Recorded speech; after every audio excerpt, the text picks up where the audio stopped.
আমাদের credit operation and ম্যানেজমেন্টের module B, যেখানে আমরা প্রিন্সিপাল অফ সাউন্ড লেন্ডিং নিয়ে কথা বলবো, ক্রেডিট প্রসেস নিয়ে কথা বলবো এবং ইনভেস্টিগেশন নিয়ে কথা বলবো। তো এই এই এই মডিউলে আমরা অনেক কিছু শিখবো যেগুলো আমাদের আসলে কাজে লাগবে, তো প্র্যাকটিক্যাল লাইফে কাজে লাগবে। Principal of sound lending.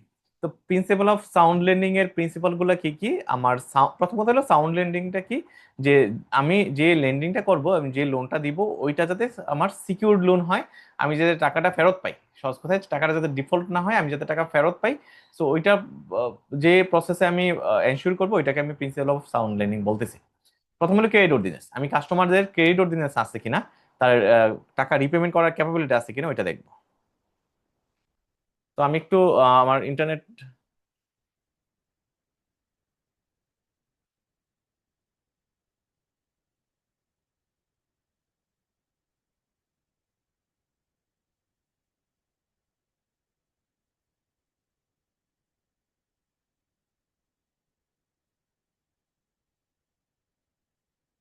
So যে পয়েন্টে ছিলাম, আমার ইন্টারনেট কানেকশনটা মানে একটু একটু আহ, আমার আমার কথা কি শুনতে পাচ্ছেন? জি স্যার, জি শুনতে স্যার। পাচ্ছি। জি জি। আচ্ছা, মাঝখানে আমার কারেন্ট চলে গেছে, হয়তো ইন্টারনেট কানেকশনের সমস্যা ছিল। সো আমরা যে পয়েন্টে ছিলাম, যে ক্রেডিট অর্ডিনেন্স দেখবো আমরা, যে ক্রেডিট অর্ডিনেন্সের মূল কথা হলো তার রিপেমেন্ট ক্যাপাসিটি আছে কিনা ওইটা দেখবো। দুই নম্বর হলো পারপাসটা দেখবো, সে লোন কেন নিচ্ছে। তো এই প্রোগ্রাম আমরা অলরেডি পড়ে আসছি, তাই না? যে সিলেক্টিং গুড বরোয়ার সিলেক্ট করার জন্য আমি কি কি জিনিস দেখবো, এখানেও পড়ে আসছিলাম। তো এখানে রিপিটেশন বলতে পারেন। আমরা কোলাটারাল দেখবো, যে তার কোলাটারাল ঠিকভাবে তার আছে কিনা। কোলাটারালের দেখার ক্ষেত্রে দুইটা জিনিস দেখবো, একটা হলো আমার কোলাটারালের ভ্যালু দেখবো, আর একটা কোলাটারালের আমার তার নামে আছে কিনা এটা দেখবো, ঠিক আছে? মালিকানা তার নামে আছে কিনা ওইটা দেখবো। রিস্ক অ্যানালাইসিস করে থাকবো, ডাইভার্সিফিকেশন করবো, আমরা কোনো একটা স্পেসিফিক সেক্টরকে লোন না দিয়ে আমরা বিভিন্ন সেক্টরে লোন দিব, যাতে ডাইভার্সিফাই হয় লোনটা। রেগুলেটরি কমপ্লায়েন্স, আমরা বাংলাদেশ ব্যাংকের কমপ্লায়েন্স ফলো করে লোন দিয়ে থাকবো। হাউ সিলেক্ট গুড বোরোয়ার, এটাও আমরা অলরেডি পড়ে আসছি। সিলেক্টিং গুড বোরোয়ার যে কথা, আমরা একটু আগে যে কথা পড়াটা পড়লাম, principal of sound lending, same কথা। আমরা এখানে গুড ক্রেডিট হিস্ট্রি দেখবো, তার সিএবি দেখবো, সে আগে পূর্ববর্তীতে আমার কাছ থেকে অথবা অন্য কোনো কোম্পানির কাছ থেকে যে লোন নিয়েছিল, ওগুলো সে ঠিকভাবে পে করছে কিনা, তার স্টেবল ইনকাম আছে কিনা, ল ডেট টু ইনকাম রেশিও আছে কিনা, ট্রান্সপারেন্ট ফাইন্যান্সিয়াল আছে কিনা, এই জিনিসগুলো আমরা দেখবো গুড বোরোয়ার সিলেকশন করার ক্ষেত্রে। Steps in the credit loan application process, আমার লোন অ্যাপ্লিকেশন প্রসেসের স্টেপগুলো কি কি? সো স্টেপ শিখা খুব সহজ, আমরা ওয়ান বাই ওয়ান স্টেপ, মানে স্টেপ মানে সিঁড়ি, তাই না? আমরা সিঁড়ি ধরে আগাবো, সিঁড়ি ধরে আমরা উপরে যাব আস্তে আস্তে। তো সিঁড়ি ধরে উপরে যাব, স্টেপগুলো কি কি? প্রথমে হলো অ্যাপ্লিকেশন সাবমিশন, আমি অ্যাপ্লিকেশন নিব তার কাছ থেকে। তো আমাদের প্রত্যেকটা ব্যাংক অথবা নন ব্যাংক ফাইন্যান্সিয়াল ইনস্টিটিউশনের একটা সেট ফর্ম আছে, ওই ফর্মটা পূরণ করবে সে এবং এখানে সাইন করবে। দুই নাম্বার হলো প্রিলিমিনারি রিভিউ করব, আমি প্রাইমারিলি ওকে রিভিউ করব, কি রিভিউ করব? তার এবিলিটি আছে কিনা লোন নেওয়ার। ক্রেডিট রিস্ক অ্যাসেসমেন্ট করে থাকবো, আসলে তার রিপেমেন্ট এবিলিটি আছে কিনা। কোলাটারাল ইভালুয়েশন করে থাকবো, আসলে তার কোলাটারালের ভ্যালু কত, তার নামে আছে কিনা কোলাটারালটা। লোন স্ট্রাকচারিং করব, আমরা তার লোনের ইন্টারেস্ট রেট টার্মগুলো সেট করব, রেট সেট করব, শিডিউল সেট করব। ক্রেডিট কমিটি অ্যাপ্রুভাল নিব, আমার ক্রেডিট কমিটি সবকিছু দেখে অ্যাপ্রুভাল দিবে। লাস্ট ডেট হলো ডকুমেন্টেশন এন্ড ডিসবার্সমেন্ট, সবার শেষে আমি তার কোলাটারাল বা সব ডকুমেন্ট নিব, তারপর ডিসবার্সমেন্ট করব। আমরা চলে যাচ্ছি borrower selection process. Borrower selection, আমরা কিভাবে একটা বোরোয়ার সিলেক্ট করব, আমরা অনেকগুলো পড়া পড়তেছি, একটা না। তো আমরা শুরুতে দেখছিলাম কি, আমরা একটু পেছনে চলে যাই, আমরা একটা না পড়লে তো হবে না, মনে রাখা লাগবে, তাই না? তো আমরা শুরুতে চলে যাই। আজকে এই মডিউলের প্রথমে ছিল, আমি প্রিন্সিপাল অফ সাউন্ড লেন্ডিং নিয়ে কথা বলছি, যে কি কোন কোন জিনিসগুলো ফলো করে আমি কাউকে লোন দিব। আমি গুড বোরোয়ার সিলেকশন পড়ছি, যদিও এখানে চারটা, আপনি চাইলে দুই তিনটা বাড়ায় লিখতে পারেন। আমরা এখানে steps in credit loan application প্রসেসের স্টেপগুলো দেখছি। সো এখন আমরা চলে যাচ্ছি বোরোয়ার সিলেকশন প্রসেসে। সো যে যে লোনের জন্য আসবে তাকে আমি লোন দিব না, আমি আগে যাচাই বাছাই করে লোন দিব। সেক্ষেত্রে আমি কি দেখবো, লোন অ্যাপ্লিকেশন নিব, আমি ইনিশিয়াল স্ক্রিনিং করব আরএম দ্বারা। তারপর ম্যানেজারিয়াল এবং টেকনিক্যাল অ্যাসেসমেন্ট করব, তার ক্যাপাবিলিটি আছে কিনা তার ব্যবসাটা রান করার জন্য। ফাইন্যান্সিয়াল রিভিউ করব, ফাইন্যান্সিয়াল রিভিউ মানে আমরা সিএবি রিপোর্ট ভেরিফাই করব। তারপর সোশ্യോ ইকোনমিক অ্যাসেসমেন্ট করে থাকবো। তারপর আমরা লোন স্ট্রাকচারিং করে থাকবো, লোনের প্রাইস কত হবে, টেনর কত হবে, সিকিউরিটি অফার করবে, কোলাটারাল নিয়ে থাকবো, অ্যাপ্রুভাল এন্ড ডকুমেন্টেশন করবো, ডিসবার্সমেন্ট করে থাকবো। সো লোন অ্যাপ্লিকেশন প্রসেস আর বোরোয়ার সিলেকশন প্রসেস প্রায় সেম। আমার লোন অ্যাপ্লিকেশন প্রসেসে যদি দেখি, স্টেপস ইন লোন অ্যাপ্লিকেশন প্রসেসে আমার যে যে যে জিনিসগুলো ছিল, আমার লোন বোরোয়ার সিলেকশন প্রসেসে ওই জিনিসগুলোই অনেকটা আসছে। Cash credit and its mode. Cash credit মূল কথাটা কি এবং এটার মোডগুলা কি কি এটা দেখবো এখানে। ক্যাশ ক্রেডিট মানে short time loan for working capital meet up করার জন্য আমি যে লোনটা দিচ্ছি ওইটাকে আমি ক্যাশ ক্রেডিট বলতেছি। Function like the overdraft with the credit limit, আমার ওভারড্রাফট ফেসিলিটিসের মতো কাজ করে থাকে। সো এটা হলো আমার cash credit. Mode of cash credit আমার আমরা বলছিলাম ক্যাশ ক্রেডিটের সাথে একটা শব্দ ইউজ করছে, ওয়ার্কিং ক্যাপিটাল মিট আপ করার জন্য আমরা ক্যাশ ক্রেডিটটা দিয়ে থাকি। সো ক্যাশ ক্রেডিটটা অনেক মোডে হয়, আমার হাইপোথেকেশন মোডে হতে পারে, প্লেস, মর্টগেজ, আরো দুইটা মোড আছে আমার, সরি এই তিনটা মোডে হতে পারে, ঠিক আছে। এখানে হাইপোথেকেশন আর প্লেজের ভিতরে একটা ডিফারেন্স আছে, আমরা অনেক সময় প্যাচ লাগাই ফেলি। হাইপোথেকেশন বলতেছে যে investor good use as collateral ইনভেন্টরিতে যে র মেটেরিয়াল গুলো আছে এগুলো আমার কোলাটারাল হিসেবে ইউজ হয়, ওইগুলোর এগেনস্টে আমি লোন দিয়ে থাকি। Good remain with the borrower, আমার যে লোনটা নিচ্ছে তার কাছে মেটেরিয়াল গুলো থাকে, তার কাছে যদি মেটেরিয়াল না থাকে তাহলে তো সে প্রডিউস করতে পারবে না, প্রডিউস না করতে পারলে এগুলো সে সেল করে আমার লোনটা পে করতে পারবে না। তো তার কাছে থাকে, but the bank has the claim, ওই মেটেরিয়ালের উপর ক্লেমটা ব্যাংকের উপর থাকে। ব্যাংক যদি চায় ওই মেটেরিয়াল গুলো সেল করে তার টাকা আদায় করতে পারে। ফ্রিজের ক্ষেত্রে কি হয়েছে যে আমার bank take physical position of good, bank যদি ফিজিক্যাল পজিশন মেটেরিয়ালের নিয়ে নেয় তখন ওইটাকে আমি প্লেস বলবো, ঠিক আছে। সো তখন আমার বোরোর যখন রিপে করে তখনই আমি কি করি, প্রোডাক্ট গুলো তার হাতে দিয়ে দিই। মর্টগেজের ক্ষেত্রে আমরা জানি হোম লোনের ক্ষেত্রে মর্টগেজ হয়, আমি কি করতেছি, ফিক্সড অ্যাসেটের ক্ষেত্রে এটা হয়ে থাকে, আমি একটা হোম লোন, আমি একটা ফ্ল্যাট কিনলাম, ওই ফ্ল্যাটটা আমি কি করলাম, আমার নামে রেজিস্ট্রি হলো, ফ্ল্যাটটা রেজিস্ট্রেশন আমার নামে হলো, আমি আমার নামে রেজিস্ট্রি করছি, রেজিস্ট্রি করার পরে আমি কি করলাম, মর্টগেজ করে দিলাম, মানে আমি সেল করার রাইটটা আমি আমি ব্যাংকের কাছে দিয়ে দিলাম, সে চাইলে আমার ফ্ল্যাটটা সেল করে সে টাকা আদায় করতে পারে। তো এই ছিল তিনটা মোড ক্যাশ ক্রেডিটের।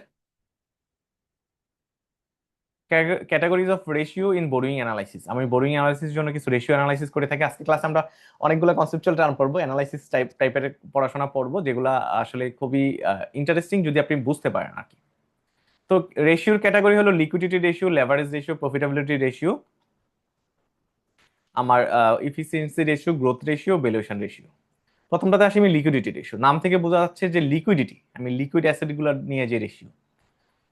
সো এটা আমার শর্ট টাইম অব্লিগেশন গুলা, আমার একটা কোম্পানির শর্ট টাইম অব্লিগেশন গুলা ফুলফিল করতে পারবো কিনা ওইটা মেজার করে থাকে। তো এটা দুইটা রেশিওর মাধ্যমে মেজার করে থাকি, আমি কারেন্ট রেশিওর মাধ্যমে মেজার করে থাকি আর কুইক রেশিওর মাধ্যমে মেজার করে থাকি। কারেন্ট রেশিওর ফর্মুলা এবং এগুলোর ম্যাথ আমরা ম্যাথ ক্লাসে আলোচনা করবো, আপাতত একটু না জানলেও হবে, ঠিক আছে। লেভারেজ রেশিওতে আমি কি করে থাকি, লেভারেজ মানে হলো লোন, লোন বার্ডেন। লেভারেজ মানে হলো লোন বার্ডেন, আমার লোন লেভারেজ রেশিওর মূল কথা হলো আমি কতটুকু লেভার, আমার লোন বার্ডেন কতটুকু আছে, ওইটা আমি অ্যানালাইসিস করে থাকি কাউকে লোন দেওয়ার ক্ষেত্রে, ঠিক আছে, ডেট বার্ডেন। তো ডেট টু ইকুইটি রেশিওর মাধ্যমে পারি, ইন্টারেস্ট কাভারেজ রেশিওর মাধ্যমে এটা করে থাকি। প্রফিটেবিলিটি রেশিও নাম থেকে বোঝা যাচ্ছে আমি প্রফিটেবল কিনা ওইটা মেজার করে থাকি প্রফিটেবিলিটি রেশিওর মাধ্যমে। আমি প্রফিটেবল কিনা আমি net profit margin, return on অ্যাসেটের মাধ্যমে মেজার করে থাকি। ইফিসিয়েন্সি রেশিওতে আমি আমি ইফিসিয়েন্ট কিনা এটা মেজার করে থাকি। তো কিসের ক্ষেত্রে ইফিসিয়েন্ট কিনা, আমি আমার অ্যাসেট গুলা ইউজ করতে ইফিসিয়েন্ট কিনা, আমি আমার মেটেরিয়াল গুলা ইউজ করতে ইফিসিয়েন্ট কিনা ওইটা আমি মেজার করে থাকি। তো ইনভেন্টরি টার্নওভারের মাধ্যমে আমার মেটেরিয়াল গুলো আমি ইফিসিয়েন্টলি ইউজ করতে পারতেছি কিনা ওইটা মেজার করে থাকি। রিসিভেবল টার্নওভারের মাধ্যমে আমার অ্যাসেট, রিসিভেবল তো আমার জন্য একটা অ্যাসেট, তো আমি মানুষের কাছ থেকে টাকা রিকভারি কিভাবে করতে পারতেছি কিনা ওইটা মেজার করে থাকি। গ্রোথ রেশিওর মাধ্যমে নাম থেকে বোঝা যাচ্ছে আমি গ্রো করতেছি কিনা ওইটা মেজার করে থাকি, সেলস গ্রোথ দেখে আমি নেট ইনকাম গ্রোথ দেখে থাকি। ভ্যালুয়েশন রেশিওর মাধ্যমে আমি ভ্যালুয়েশন করে থাকি, আমার ভ্যালু করে থাকি, ভ্যালুয়েশন কি আর্নিং পার শেয়ার ভ্যালু আমি দেখে থাকি, প্রাইস টু আর্নিং রেশিও দেখে থাকি। তো এই ছিল আমাদের রেশিও অ্যানালাইসিস। অ্যাপারেন্টলি আপনার কাছে কঠিন মনে হলে আসলে জিনিসটা কঠিন না, আপনি মিলায় পড়বেন, নামের সাথে মিলায় পড়বেন। আর ম্যাথ তো আমরা ম্যাথ ক্লাস আলোচনা করবো। 6C তে চলে যাচ্ছি আমরা, ক্রেডিট ইভালুয়েশনের ক্ষেত্রে আমরা 6C ফলো করতে পারি। 6C তার মানে 6টা সি হবে। 6টা সি কি, character, capacity, capital, condition, collateral, আর হলো ক্যাশ ফ্লো। এই 6টা জিনিস আমি দেখবো, কার দেখবো, কাস্টমারের দেখবো লোন দেওয়ার ক্ষেত্রে। লোন দেওয়ার ক্ষেত্রে আমি কাস্টমারের এই 6টা জিনিস আমি দেখবো। এক নম্বর সে ক্যারেক্টার। ক্যারেক্টার মানে তার নিজের ক্যারেক্টার না, তার লোন রিপেমেন্ট ক্যারেক্টার কিরকম ওইটা দেখবো। ক্যাপাসিটি, তার লোন দেওয়ার রিপেমেন্ট ক্যাপাবিলিটি আছে কিনা দেখবো। ক্যাপিটালের মাধ্যমে আমি তার রিটেন আর্নিং কিরকম আছে ওইটা বোঝার চেষ্টা করব। আমি কন্ডিশনের মাধ্যমে তার রিভিউ ইকোনমিক এবং ইন্ডাস্ট্রি কন্ডিশন দেখবো আমি ম্যাক্রো ভিউ পয়েন্ট থেকে। কোলাটেরালের মাধ্যমে তার কাছে সিকিউরিটি চাবো, ওইটা কোয়ালিটি দেখবো, টাইপ লোকেশন দেখবো, ওনারশিপ দেখবো।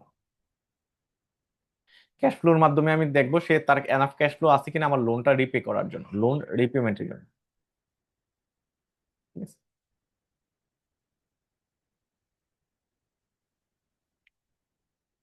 Credit operation of for a bank activity stage. Credit operation for a bank, credit operation নামটা দিয়ে একটু বোঝার চেষ্টা করি। ক্রেডিট অপারেশন, আমি যে লোন অপারেশন করতেছি, লোন দিচ্ছি মানুষকে, এটার ভিতরে কি কি অ্যাক্টিভিটিস জড়িত, কি কি স্টেজ জড়িত। তো আমরা কিন্তু অলরেডি লোন অ্যাপ্লিকেশন প্রসেস শিখে আসছি, তাই না? লোন অ্যাপ্লিকেশন প্রসেস শিখছি, বড়োয়ার সিলেকশন প্রসেস শিখছি। তো ওইগুলোর রিপিটেশন হবে এটা। আমি শুরুতে লোন অ্যাপ্লিকেশন নিব, তারপর ক্রেডিট অ্যাসেসমেন্ট করব, লোন অ্যাপ্রুভাল দিব, লোন ডিসবার্সমেন্ট করব, রিপেমেন্ট মনিটরিং করে থাকবো, লোন রিকভারি করে থাকবো, কাস্টমার সার্ভিস দিয়ে থাকবো। সো আমার একটা জিনিস দেখেন, আমার কি ছিল লোন অ্যাপ্লিকেশন প্রসেসে, লোন অ্যাপ্লিকেশন প্রসেসে কি ছিল, ডিসবার্সমেন্ট পর্যন্ত ছিল, তাই না? ডিসবার্সমেন্ট পর্যন্ত ছিল, তারপরে ছিল না, মনিটরিংটা ছিল না। বাট আমার এখানে ক্রেডিট অপারেশনে আমার কি থাকতেছে, আমার রিপেমেন্ট মনিটরিং থাকতেছে, লোন রিকভারি থাকতেছে, কাস্টমার সার্ভিস থাকতেছে। কাস্টমার সার্ভিস থেকে যদি লোনের স্টেটমেন্ট চাই ওইটাও দিব। তো এডিশনাল কিছু জিনিস থাকতেছে। আমি একটা শুরু থেকে যাই। আমি আমার শুরুতে ক্রেডিট অপারেশনে আমি কি করতেছি, লোন অ্যাপ্লিকেশন নিতেছি কাস্টমারের কাছ থেকে, তারপর আমি ক্রেডিট অ্যাসেসমেন্ট করে তাকে লোনটা দিচ্ছি, লোন অ্যাপ্রুভাল দিচ্ছি, লোন ডিসবার্সমেন্ট করতেছি। তো এই 4টা স্টেপ, আমি হয়তো ওইখানে 7টা স্টেপে আলোচনা করছিলাম, বাট এখানে 4টা স্টেপে আলোচনা করছি। আমার লোন অ্যাপ্লিকেশন প্রসেস বলি, বোরোয়ার সিলেকশন বলি, আমার এই 4টা স্টেপ আলোচনা করছিলাম। বাট ক্রেডিট অপারেশনটা আর একটু ব্রডার টার্ম, এখানে আরো 3টা পয়েন্ট অ্যাড হয়েছে। আমার রিপেমেন্ট মনিটরিং করে থাকবো, সেটি লোনটা ঠিকভাবে রিপে করতেছি কিনা, ঠিক আছে। আমার লোন যদি আটকায় যায় ওইটা রিকভারি করার চেষ্টা করবো, কাস্টমার সার্ভিস দিয়ে থাকবো। কারো কোনো কনফিউশন? না স্যার, কনফিউশন ক্লিয়ার। জি। সো আমি একটা না পড়াচ্ছি তো এই কারণে আমিও মাঝে মাঝে কনফিউজ হয়ে যাই, আপনারা বুঝতেছেন কিনা। So stage of credit investigation, আমি ক্রেডিট ইনভেস্টিগেশন এর স্টেজ গুলা কি কি। তো আমি তো অনেকগুলো স্টেজ পড়ছি, তাই না? আমার অ্যাপ্লিকেশনের স্টেজ পড়ছি, এখন চলে আসছে ইনভেস্টিগেশন। আমি ইনভেস্টিগেট করে দেখব, আপনি যখন ডাক্তারের কাছে যান, ডাক্তাররা কি করে, ইনভেস্টিগেশন দেয়, টেস্ট দেয়। টেস্ট দিয়ে বোঝার চেষ্টা করে আপনার ব্লাডের সমস্যা আছে কিনা, আপনার কোনো উপাদানের সমস্যা আছে কিনা বডির।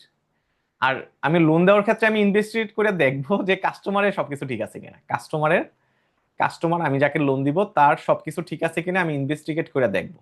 কিভাবে ইনভেস্টিগেট করব, স্টেজগুলো কি কি, কালেক্টিং ইনফরমেশন, তার কাছে ইনফরমেশন কালেকশন করব, লোন অ্যাপ্লিকেশন নিব, ফাইন্যান্সিয়াল রিপোর্ট নিব, ফাইন্যান্সিয়াল স্টেটমেন্ট নিব, সাইট ভিজিট করব, তার ব্যবসা ঠিক আছে কিনা, ক্রেডিট রিপোর্ট নিব, সিএবি রিপোর্ট আর কি। 2 নম্বর হলো অ্যাসেসিং দ্য কালেক্টেড ইনফরমেশন। আমি শুধু ইনফরমেশন নিলে হবে না, এগুলো অ্যাসেস করার চেষ্টা করতে হবে। সে আমার কাছে লোন চাইছে 1 কোটি টাকা, আর তার আমি সাইট ভিজিট করে ইনফরমেশন নিয়ে দেখলাম যে তার আসলে 50 লাখ টাকা দিলেই হবে তাকে, তার এর বেশি পাওয়ার সে যোগ্য না। সো এটা একটা এক্সাম্পল দিলাম আর কি। সো আমি অ্যাসেস করে বোঝার চেষ্টা করব, অ্যানালাইসিস করব তার আসলে কত টাকা লোন পাওয়ার যোগ্য অথবা যোগ্য না। তো তার ক্রেডিট ওয়ার্দিনেস অ্যাসেসমেন্ট করবো, বিজনেস ভিজিবিলিটি ভায়াবিলিটি দেখবো, ফাইন্যান্সিয়াল কন্ডিশন দেখবো, রিস্ক ফ্যাক্টর গুলো দেখবো, অ্যানালাইসিস করবো। শুধু ডেটা নিলেই হবে না, ডেটাগুলো অ্যানালাইসিস হইলো আমার সেকেন্ড স্টেজের কাজ।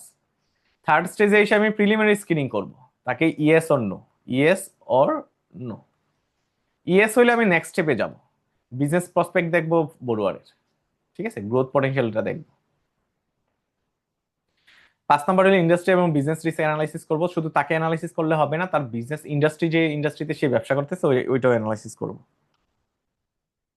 ফাইন্যান্সিয়াল স্টেটমেন্ট অ্যানালাইসিস করব, ক্যাশ ফ্লো অ্যানালাইসিস করব, তার ক্যাশ আমার ইনস্টলমেন্ট পে করার ক্ষমতা আছে কিনা প্রজেকশন করব, ঠিক আছে। সো কিসের প্রজেকশন করব, লস প্রজেকশন করব, প্রফিট এবং লস প্রজেকশন করব, সেন্সিটিভিটি অ্যানালাইসিস করে দেখব, পিয়ার কোম্পানি অ্যানালাইসিস করে দেখব তার পজিশনটা কতটুকু। আইডেন্টিফিকেশন অফ রিস্ক মিটিগেশন করব, সাবমারি এবং রিকমেন্ডেশন দিব। সো আপনার মনে হইতে পারে যে আমাদের ট্রেডিশনাল যে ব্যাংকগুলো আছে ওরা তো, আমার ডিরেক্টররা বলে আর আমরা লোন ডিসবার্সমেন্ট করে দিচ্ছি, কিচ্ছুই দেখে না, এত কিছু দেখার সময় আছে নাকি। কিন্তু আপনি যদি ট্রুলি ব্যাংকিং করতে যান, আপনি যদি অনেস্টলি ব্যাংকিং করতে যান, ঠিক আছে, অবশ্যই আপনি সবকিছু দেখা লাগবে। আপনি যদি সবকিছু দেখে ব্যাংকিং করেন তাহলে অনেস্টলি হবে এবং আপনি সার্ভাইভ করবেন। বাংলাদেশে যদি ধরুন আমি নাম নিলাম না, 5-6টা ব্যাংক ভালো চলতেছে। সো ওরা কেন ভালো চলতেছে? ওদের ডিসিশনটা ডেস্ক লেভেলে আসে। সো ডেস্ক লেভেলে আসে। বাট আমি যে ব্যাংকে ছিলাম বা আপনারা অনেকে যে ব্যাংকে আছেন, আপনার ডিসিশন আসে উপর থেকে। তো উপর থেকে যখন ডিসিশন আসবে, আপনি শুধু ডিসবার্সমেন্টের কাজ করবেন, আপনি অবৈধ কাজটা আপনি নিজে করতেছেন, আপনি মানে টাকা সরানোতে হেল্প করতেছেন শুধু। সো ওইটা তাহলে ট্রু ব্যাংকিং হইলো না, ওইখানে আসলে আপনার অবদান বলতে কিছুই নাই। আমরা যা করতেছি এগুলো আসলে ইন এ সেন্স বিজনেস না। আমার তো মাঝে মাঝে মনে হয় যে ব্যাংকগুলা ধরেন ডিফল্ট হইতেছে বা খারাপ চলতেছে, ওদের ডিরেক্টরদের যদি মালিকদেরকে জিজ্ঞাসা করা হয় যে তুমি এজ এ মালিক, তুমি ওনার, রাইট? ওনার, ওনার মানে তুমি কি করতে আসছো? ব্যাংকিং ব্যবসা করতে আসছো। বাট তুমি যে ব্যবসাটা করতেছো আসলে কি ব্যাংকিং ব্যবসা করছো না কি করছো? তুমি তো নামে বেনামে লোন নিছো, লোন দিছো, ডিসিশন নিছো, যা করছো, এখন ব্যাংকের অবস্থা খারাপ। তো ট্রুলি কি আমরা ব্যাংকিং ব্যবসা করতে আসছি? আসলে কি ব্যাংকিং ব্যবসা করতেছি? না। সো এখানে কোশ্চেনবোধক চিহ্ন আছে, আসলে ব্যাংকিং ব্যবসা করতেছি কিনা কোশ্চেনবোধক চিহ্ন আছে। সো আমি যদি ট্রুলি ব্যাংকিং ব্যবসা করতাম তাহলে কি হতো? এটা কিন্তু আমার সারা জীবন আমাকে বেনিফিট দিত, রাইট? সারা জীবন আমার বেনিফিট দিত। একটা ডিরেক্টর যারা একবারে শুরু থেকে মালিকানায় ছিল, ওরা কত টাকা দিছে? খুব বেশি টাকা কিন্তু দেয় নাই। সো কিন্তু বেনিফিট কিন্তু সে সারা জীবন ব্যাংকে আপনি মানুষের টাকা ডিপোজিট রাখতেছে, ওই ডিপোজিটের টাকা আপনি লোন দিতেছেন, লোন দিয়ে আপনি ব্যবসা করে ধরেন আপনি 30% 40% আপনি ডিভিডেন্ড নিতে পারতেছেন, রাইট? সো কিন্তু যদি আপনি ট্রুলি ব্যবসা করতেন, যদি ট্রুলি করেন নাই, তার এই কারণে কিন্তু পারতেছেন না। পারপাস অফ ক্রেডিট ইনভেস্টিগেশন, আমার ক্রেডিট ইনভেস্টিগেশনের পারপাসটা কি? আমরা একটু আগে ক্রেডিট ইনভেস্টিগেশনের স্টেজগুলো পড়ছি, রাইট? তো এটার পারপাসটা কি? আমি কেন করব? আমার অ্যাসেস ক্রেডিট ওর্ডিনেন্স, কাস্টমারের ক্রেডিট ওর্ডিনেন্স অথবা রিপেমেন্ট ক্যাপাবিলিটি। ক্রেডিট ওর্ডিনেন্সের আরেকটা টার্ম হলো রিপেমেন্ট ক্যাপাবিলিটি আছে কিনা ওইটা দেখার জন্য। রিডিউস রিস্ক, আমার রিস্ক রিডিউস করার জন্য। এখানে কিসের রিস্ক? ডিফল্ট রিস্ক রিডিউস করার জন্য। ডিফল্ট রিস্ক রিডিউস করার জন্য আমার ইনভেস্টিগেশন দরকার। লোনের টার্ম সেট করার জন্য, তুমি যদি রিস্কি হও আমি বেশি ইন্টারেস্ট চার্জ করব, আর যদি কম রিস্কি হও ইন্টারেস্ট কম চার্জ করব। এনশিওর কমপ্লায়েন্স, আমি কমপ্লায়েন্সের জন্য আমার বাংলাদেশ ব্যাংক বলছে ইনভেস্টিগেশন করা লাগবে, আমি করতেছি। প্রোটেক্ট অ্যাসেট, আমার অ্যাসেট আমার লোনটা আমার অ্যাসেট, লোনকে সিকিউর করার জন্য আমি করতেছি। এনহ্যান্স ডিসিশন মেকিং, আমার ডিসিশন মেকিং সুন্দর, আমার একুরেট ডিসিশন নেওয়ার জন্য দরকার। Feature of effective good credit proposal, good credit প্রপোজালের এটা অলরেডি পড়ে আসছে তাই না, সিমিলার টু গুড বোরোয়ারের মতোই। সো আমি ডিটেলে যাব না। আমার গুড ক্রেডিট প্রপোজালে কি কি থাকবে? আমার কম্প্রিহেন্সিভ ইনফরমেশন থাকবে, আমার ক্লিয়ার লোন পারপাস থাকবে, আমার রিস্ক অ্যাসেসমেন্ট করা থাকবে, এখানে ফাইন্যান্সিয়াল অ্যানালাইসিস থাকবে, আমার মিটিগেশন স্ট্র্যাটেজি থাকবে, লোন স্ট্রাকচারিং থাকবে, এক্সিকিউটিভ সামারি থাকবে, পলিসি কমপ্লায়েন্স থাকবে। Role of credit management in bank, একটা ব্যাংকের ক্রেডিট ম্যানেজমেন্ট কি রোল প্লে করে থাকে? আমি বলবো যে মেজর রোল প্লে করে থাকে। আমি একটা শব্দ ইউজ করলাম, মেজর রোল প্লে করে থাকে। কারণটা কি? একটা ব্যাংকের তার যে অ্যাসেট গুলো আছে, তার 85% হলো লোন। সো কি রোল প্লে করে থাকে আমার ক্রেডিট ক্রেডিট ম্যানেজমেন্ট? আমার রিস্ক অ্যাসেসমেন্ট করে থাকে, ডিসিশন মেকিং করে থাকে, পোর্টফোলিও কোয়ালিটি দেখে থাকে, আমার রেগুলেটরি কমপ্লায়েন্স করে থাকে, প্রফিটেবিলিটি এনশিওর করে থাকে, রিলেশনশিপ ম্যানেজমেন্ট করে থাকে, ডিফল্ট মিটিগেশন করে থাকে। আমাকে ম্যানেজমেন্ট না থাকলে আমার এগুলো হইতো না। Function of credit administration department, credit administration, এতক্ষণ আমরা ক্রেডিট নিয়ে কথা বলছি, অ্যাডমিনিস্ট্রেশন শব্দটা একবারের জন্য আসে না। সো ক্রেডিট অ্যাডমিনিস্ট্রেশন ডিপার্টমেন্টের ফাংশনটা কি? আমি আমি বইয়ের বাসায় যাওয়ার আগে আমি একটা জিনিস বলি, আরএম এর কাজটা কি একটু বলেন তো? রিলেশনশিপ ম্যানেজার কি করে? আমার অ্যাপ্লিকেশন নিয়ে আসে, রাইট? আর ক্রেডিট ডিপার্টমেন্ট কি করে থাকে? আমার অ্যাপ্রুভাল অথরিটি আমার অ্যাপ্রুভাল দিয়ে থাকে, রাইট? অ্যাডমিনিস্ট্রেশন হলো ডকুমেন্ট মেনটেন করে থাকে। একটু একটা সব মনে রাখেন, অ্যাডমিনিস্ট্রেশন ডিপার্টমেন্ট হলো ডকুমেন্ট মেনটেন করে থাকে। সে আরএম এর রোলও প্লে করে না, সে ক্রেডিট অ্যাপ্রুভালের রোলও প্লে করে না, ঠিক আছে? সে হলো ডকুমেন্টেশন মেনটেন করে থাকে, এটুকু মনে রাখলে হবে। সো ফাংশন কি? সে লোন ডকুমেন্টেশন করে থাকে, আমার কোলাটারাল অ্যাপ্লিকেশন নেওয়া, কোলাটারাল ডকুমেন্ট মেনটেন করা, এগুলো অ্যাডমিনিস্ট্রেটিভ ডিপার্টমেন্ট করে থাকে। কোলাটারাল ম্যানেজমেন্ট করে থাকে, সে লোন ডিসবার্সমেন্ট করে থাকে, লোন মনিটরিং করে থাকে, লোন রিকভারির ব্যবস্থা করে থাকে, রিস্ক ম্যানেজমেন্ট করে থাকে, কমপ্লায়েন্স করে থাকে, কাস্টমার সার্ভিস দিয়ে থাকে। তো এই কাজগুলা ক্রেডিট অ্যাডমিনিস্ট্রেশন ডিপার্টমেন্ট করে থাকে।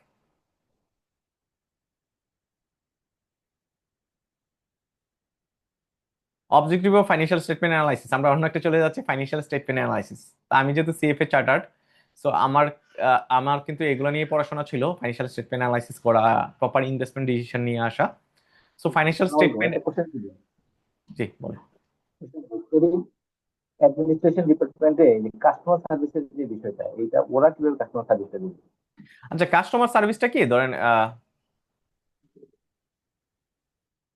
আমার কাস্টমার দেখা গেছে যে কাস্টমার অনেক স্টেজে সার্ভিস চাইতে পারে। কাস্টমার শুরুতে চাই যে আমাকে একটা চেকলিস্ট দাও, আমার কি কি ডকুমেন্ট লাগবে। তারপর সে চায় যে আমাকে লোন ডিসবার্সার, আমার লোনের প্রসেস করো, দ্রুত প্রসেস করো, ওইটা চায়। হ্যাঁ। তারপর সে চায় যে তুমি আমাকে স্যাংশন লেটার দাও। Sanction letter terms and condition change করতে চাইলে রিকোয়েস্ট করে। লোন নেওয়ার পরে সে চায় যে আমার লোনের স্টেটমেন্ট দাও। ট্যাক্স পারপাসে হইতে পারে, তার হিসাব রাখার জন্য হইতে পারে। সো কাস্টমার অনেক স্টেজে অনেক সার্ভিস চায় ব্যাংকের কাছে, ওই সার্ভিসগুলো দেওয়া হলো অ্যাডমিনিস্ট্রেশনের কাছে। তো এখন আপনি বলতে ওকে। পারেন যে এই সার্ভিসের সাথে তো আমার আরএম রাও জড়িত, অনেক সময় আরএম রাও হেল্প করে থাকে। আরএম কি অ্যাডমিনিস্ট্রেটিভ ডিপার্টমেন্টের সাথে কোলাবোরেশন করে হেল্প করে থাকে, ঠিক আছে।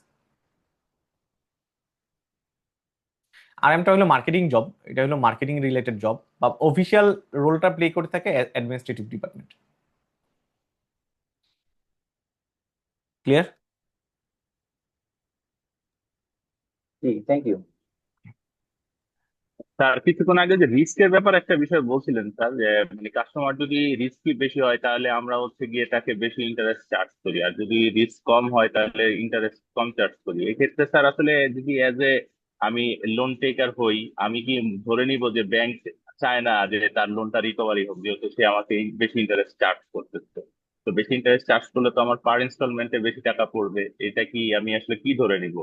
এটা যদি স্যার একটু ক্লিয়ার আচ্ছা, করতেন। এটা হলো প্রথম কথা হলো বাংলাদেশে এটা প্র্যাকটিসটা নাই, আমি ভালো কাস্টমারকে খারাপ কাস্টমারে সেম চার্জ করতেছি, সেম চার্জ করতেছি। হ্যাঁ।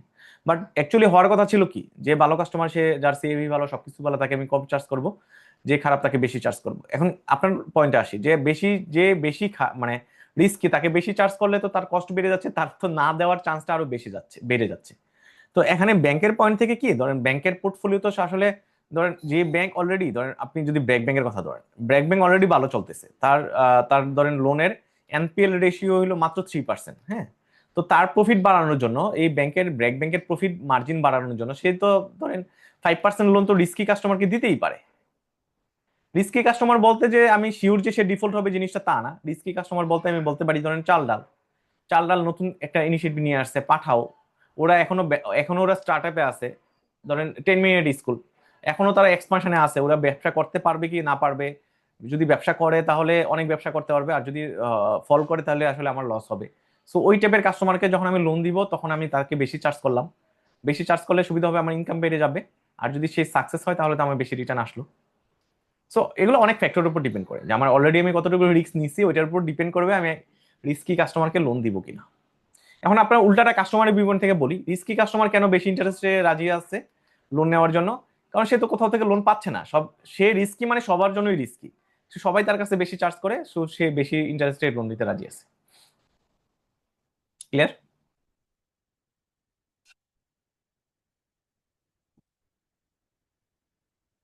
আমার ইন্টারনেট কানেকশন এমন একটু ক্লিয়ার স্যার, সমস্যা। Thank you sir. জি, থ্যাংক ইউ।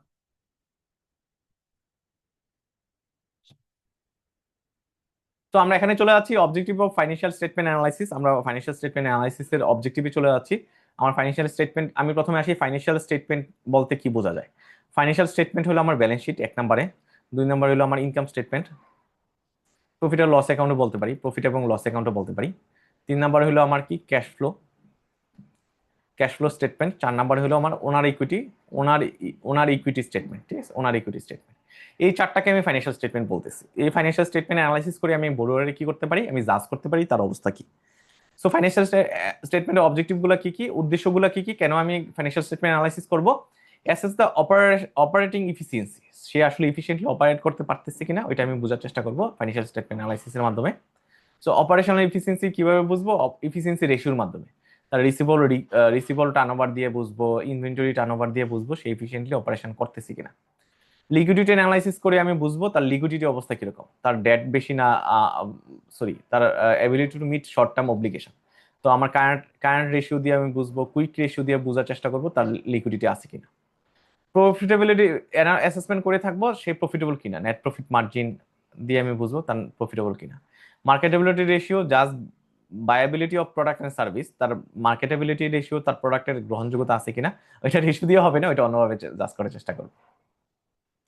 ফাইন্যান্সিয়াল লেভারেজ আমি তার ডেট বার্ডেন দেখবো, ডেট টু ইকুইটি রেশিও দিয়ে বোঝার চেষ্টা করবো তার ডেট বার্ডেন কেমন আছে। ক্যাশ ফ্লো অ্যানালাইসিস করবো, রিভিউ দ্য ইনফ্লো এবং outflow for repayment of capacity, কেমন এটা ক্যাশ ফ্লো অ্যানালাইসিসের মাধ্যমে বুঝবো। তারপর আমি রিস্ক আইডেন্টিফিকেশন করবো, ডিটেক্ট দ্য ফাইন্যান্সিয়াল স্ট্রাকচার এবং উইকনেস দেখে আমি বোঝার চেষ্টা করবো তার আসলে কি অবস্থা যাচ্ছে। সো এই এই উদ্দেশ্যে আমি কি করবো, তার ফাইন্যান্সিয়াল স্টেটমেন্ট অ্যানালাইসিস করবো। কারো সমস্যা থাকলে অবশ্যই বলবেন। স্যার স্যার, একটা একটা কোশ্চেন করতে যাচ্ছিলাম। জি, জি, অবশ্যই। রিস্ক আইডেন্টিফিকেশনের ক্ষেত্রে আমরা যে ডিটেক্ট দ্য ফিনান্সিয়াল স্ট্রাকচার এই টার্মটার ক্ষেত্রে আমরা কোন স্ট্রাকচারটাকে দাঁড় করিয়ে আইডেন্টিফাই করবো যে তার কি কি রিস্ক আছে, নাকি রিস্ক মিটিগেশনের কি কি প্রসেস সে নিয়েছে, এ জাতীয় কিছু কি? ফাইন্যান্সিয়াল স্ট্রাকচার বলতে বোঝাচ্ছে তার যে, আমার একটা পাই চার্ট দিয়ে যদি বুঝি তাহলে তার ইকুইটি কতটুকু, ডেট কতটুকু। ধরেন এটা ইকুইটি, আচ্ছা। এটা ডেট। তো ডেটের ভিতরে আবার কি দেখা গেছে যে ধরেন হাই ইন্টারেস্ট রেটের ডেট আছে কিনা, হাই রেটের ডেট আছে কিনা।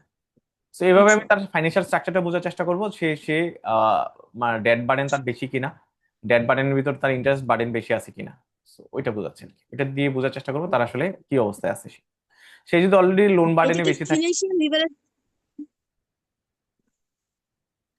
ফিনান্সিয়াল লিভারেজের সাথেই তো মিলে যাচ্ছে মনে মিলে হচ্ছে স্যার। যাচ্ছে, হ্যাঁ, অনেকটা মিলে যাচ্ছে। একটু কন্টিনিউ করেন, এগুলো কোশ্চেন। আচ্ছা, আমরা কোশ্চেন অ্যান্সার ওকে, সেশনে ঠিক যাব, আছে আমরা স্যার। ক্লাসটা কন্টিনিউ করি। জি। So technique of financial statement analysis. তো আমি এতক্ষণ পড়ছি আমি অবজেক্টিভ, উদ্দেশ্য কি ফাইন্যান্সিয়াল স্টেটমেন্ট অ্যানালাইসিসের উদ্দেশ্যটা কি। এখন আমি শিখবো যে আমি কি কি টেকনিক অ্যাপ্লাই করে ফাইন্যান্সিয়াল স্টেটমেন্ট অ্যানালাইসিস করব। সো আমি অলরেডি কিন্তু বলে ফেলছি, ধরেন আমি এখানে কিন্তু অলরেডি বলছি যে আমার অপারেটিং এফিসিয়েন্সি মেজার করার জন্য আমি কি করব, ইনভেন্টরি টার্নওভার করব। সো অলরেডি কিন্তু আমি টেকনিক বলে ফেলছি, তারপর আমি ডিফারেন্টলি সেপারেটলি আমি টেকনিক নিয়ে আলোচনা করতেছি। আমরা একটু সবাই মিউট রাখবো আমাদের মাইক্রোফোনটা। সো যে পয়েন্টে ছিলাম, আমি রেশিও অ্যানালাইসিস করব। টেকনিকটা কি, ফাইন্যান্সিয়াল স্টেটমেন্ট অ্যানালাইসিসের রেশিও অ্যানালাইসিস করে বোঝার চেষ্টা করব যে তার ফাইন্যান্সিয়াল স্টেটমেন্টটা কোন অবস্থায় আছে। আমরা ট্রেন্ড অ্যানালাইসিস করব। সো রেশিও নিয়ে আমি ডিটেলে গেলাম না, যেহেতু এটা নিয়ে আমরা ম্যাথ করব, অলরেডি রেশিও অ্যানালাইসিসের একটা দুইটা স্লাইড পড়ছি। সো ওই নিয়ে আমি গেলাম না, আমি ট্রেন্ড অ্যানালাইসিসে চলে গেলাম। ট্রেন্ড অ্যানালাইসিসে আমি বোঝার চেষ্টা করব তার সেলসের গ্রোথ কেমন হচ্ছে, তার রেভিনিউ, নেট প্রফিট, সো সেলসের গ্রোথ কেমন হচ্ছে, ওইরকম আমি ট্রেন্ড বোঝার চেষ্টা করব, তার সেলসের গ্রোথ কেমন, রেভিনিউর গ্রোথ কেমন, ওইটা বোঝার চেষ্টা করব। ট্রেন্ড অ্যানালাইসিসটা ইয়ার টু ইয়ার হয়। 2022 সালের সাথে আমি 2023 সালের কম্পেয়ার করবো, 2023 সালের সাথে 2024 সালের কম্পেয়ার করবো। কমন সাইজ অ্যানালাইসিস করব। তো কমন সাইজ অ্যানালাইসিস করে আমি বোঝার চেষ্টা করব আমার তার অবস্থা কিরকম আছে। কমন সাইজ মানে আমি পার্সেন্টেজে আলোচনা করব। পার্সেন্টেজ মানে হলো আমার সেলসের কত percent cost of goods sold, cost of goods sold, ঠিক আছে। কত পার্সেন্ট আমার নেট প্রফিট, সেলসের কত পার্সেন্ট তার নেট প্রফিট থাকে, অথবা গ্রোস প্রফিট থাকে, কত পার্সেন্ট নেট প্রফিট থাকে। সো আমি সেলসকে আমি বেস ধরে আমি পার্সেন্টেজ দিয়ে বোঝার চেষ্টা করতেছি যে তার কস্ট অফ গুডস সোল্ড কত পার্সেন্ট সেলসের, কত পার্সেন্ট তার গ্রোস প্রফিট, কত পার্সেন্ট নেট প্রফিট। ওইটাকে আমি কমন সাইজ অ্যানালাইসিস বলতেছি।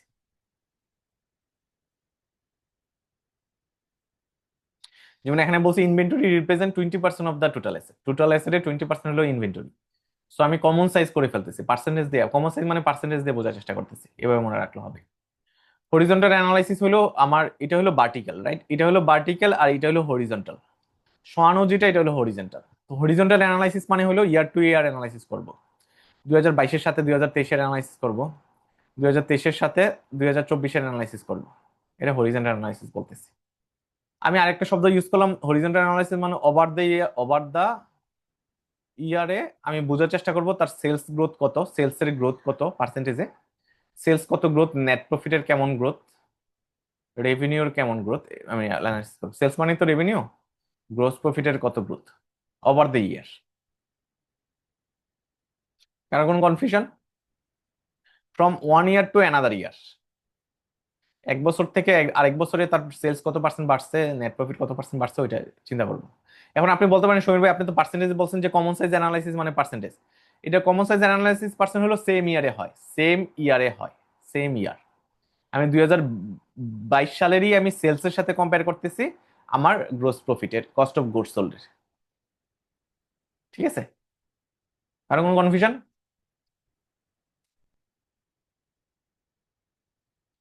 ভার্টিক্যাল অ্যানালাইসিস, আমি এখানে ভার্টিক্যাল অ্যানালাইসিস করব। হরিজন্টাল অ্যানালাইসিস এবং ট্রেন্ড অ্যানালাইসিস দুইটাই তো স্যার বললেন যে at the end of the year, তাহলে এই দুটো কি একই জিনিস হয়ে গেল না?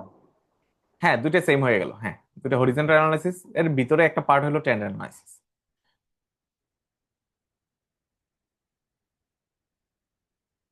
হ্যাঁ, ট্রেন্ড অ্যানালাইসিস আর হরিজন্টাল অ্যানালাইসিস কাছাকাছি টার্ম, যেহেতু বইয়ের ভাষায় ওরা আলাদা লেখছে, আমরা আলাদাভাবে লিখবো।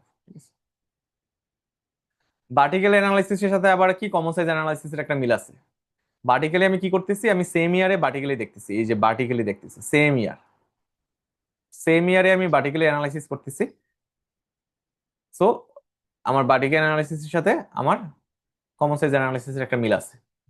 বাট আমার কিছু করা নাই, বইয়ে এভাবে লেখছে, এই কারণে আমি ডাবল আনছি। সো আপনিও ডাবল আনবেন, সমস্যা নেই। DuPont analysis, DuPont analysis আমি সহজ করে বলে দিই। আমার return on equity, return on ইকুইটিতে আমরা জানি রিটার্ন অন ইকুইটি মানে কি। রিটার্ন অন ইকুইটি হলো আমার net profit divided by equity, right?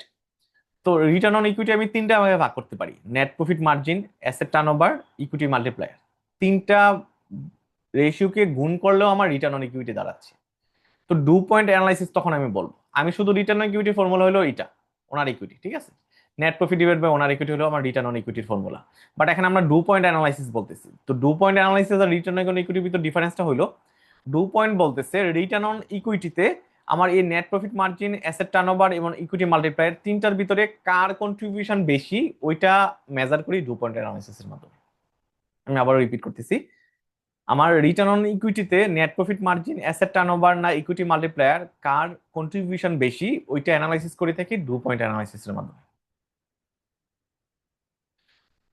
Cash flow অ্যানালাইসিসে আমি আমার অ্যাভেলেবল ক্যাশ আছে কিনা, পজিটিভ নেট ক্যাশ ফ্লো আছে কিনা ওইটা অ্যানালাইসিস করে থাকি। এরপরে কারো কোনো সমস্যা? না স্যার। জি, আমরা সামনে যাই তাহলে। আমরা কি ফাইন্যান্সিয়াল রেশিও নিয়ে আমরা ম্যাথ সলভ ক্লাস করবো। এখানে শুধু ফর্মুলাগুলো দেখার চেষ্টা করবো। রিটার্ন অন অ্যাসেট এর ফর্মুলা হলো কি net income divided by average total asset. So profitability from asset, আমি অ্যাসেটের প্রফিটেবিলিটি মেজার করার চেষ্টা করি এটার মাধ্যমে। আমি আবারও রিপিট করতেছি, return on asset. So return on asset, আমার অ্যাসেট নিচে যাচ্ছে, টোটাল এভারেজ অ্যাসেট নিচে যাচ্ছে, আর নেট ইনকাম উপরে যাচ্ছে, ঠিক আছে? সো রিটার্নটা আমি নেট প্রফিট দিয়ে, নেট ইনকাম দিয়ে আমি মেজার করে থাকি। এটা এইভাবে মনে রাখলে পারে। নেট ইন্টারেস্ট মার্জিন, মার্জিন শব্দটা যখন আসবে, নেট ইন্টারেস্ট ইনকাম উপরে আর আমার হইলো এভারেজ আর্নিং অ্যাসেট নিচে। লোন টু ডিপোজিট রেশিও, আমার টোটাল লোন আর নিচে হলো টোটাল ডিপোজিট।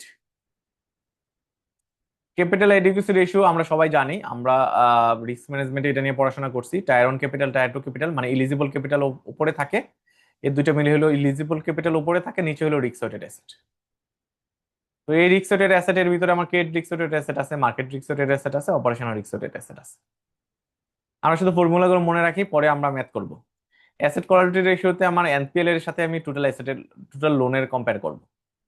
এনপিএল মানে কি আমরা সবাই জানি, এটা নিয়ে আমরা সবাই কনসার্ন। আমার উপরে হলো এনপিএল নেট, নিচে হলো, এটা হলো এনপিএল রেশিও, নিচে হলো আমার লোনের অ্যামাউন্ট।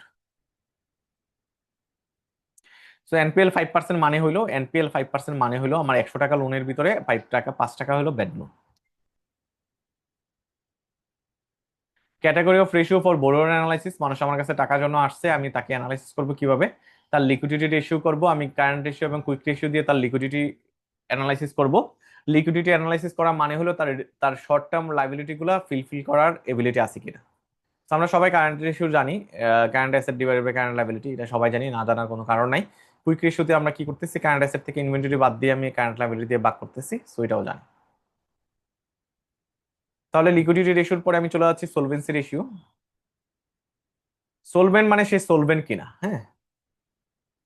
আরেকটা বাংলায় যদি বলি, সে দায় দেওয়ার এবিলিটি আছে কিনা।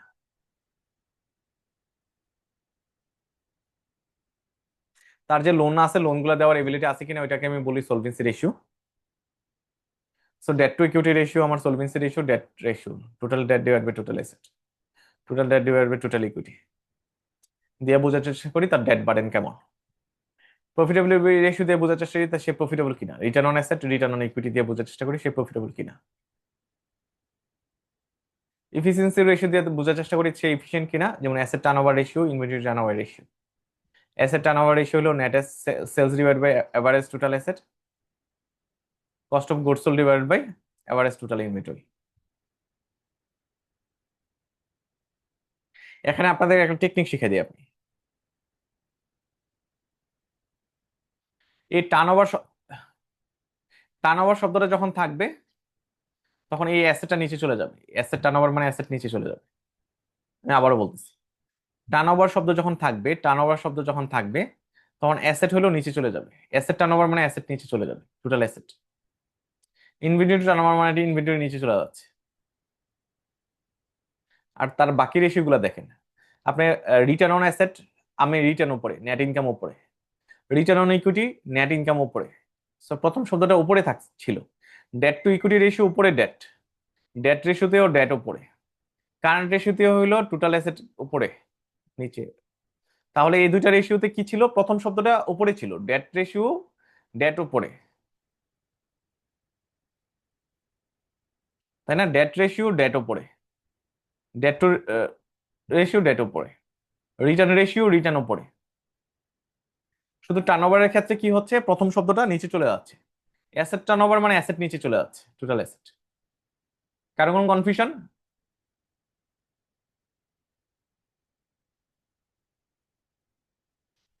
কাভারেজ রেশিওতে same, interest coverage ratio, interest নিচে চলে যাচ্ছে, ইন্টারেস্ট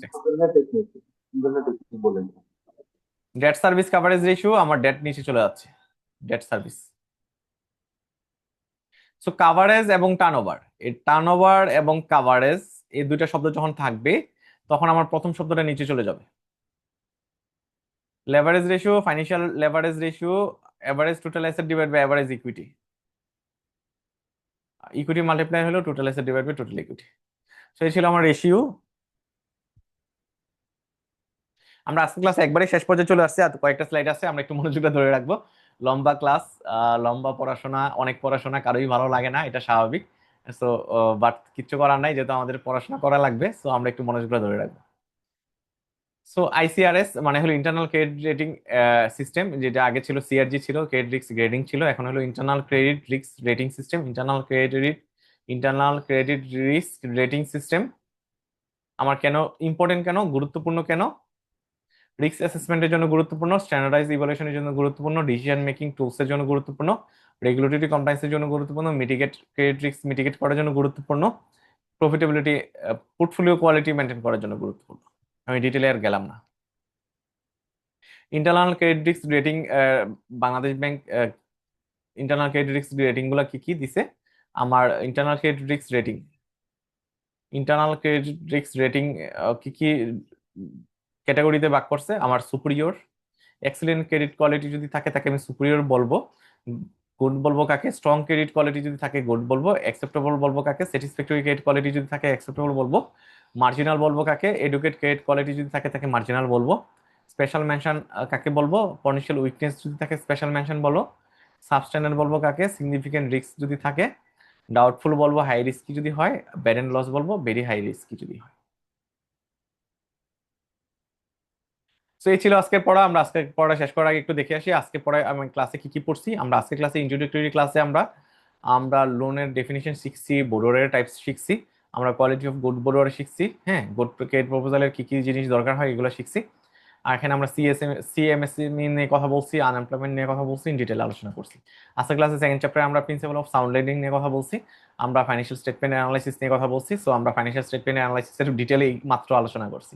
তো এই ছিল আজকে ক্লাস, আমি রেকর্ডিংটা অফ করে দিচ্ছি। সবাই ভালো থাকবেন যারা রেকর্ডিংটা শুনতেছেন, দেখা হবে পরবর্তী ক্লাসে। তো সবাই ভালো থাকবেন, আল্লাহ হাফেজ, আসসালামু আলাইকুম।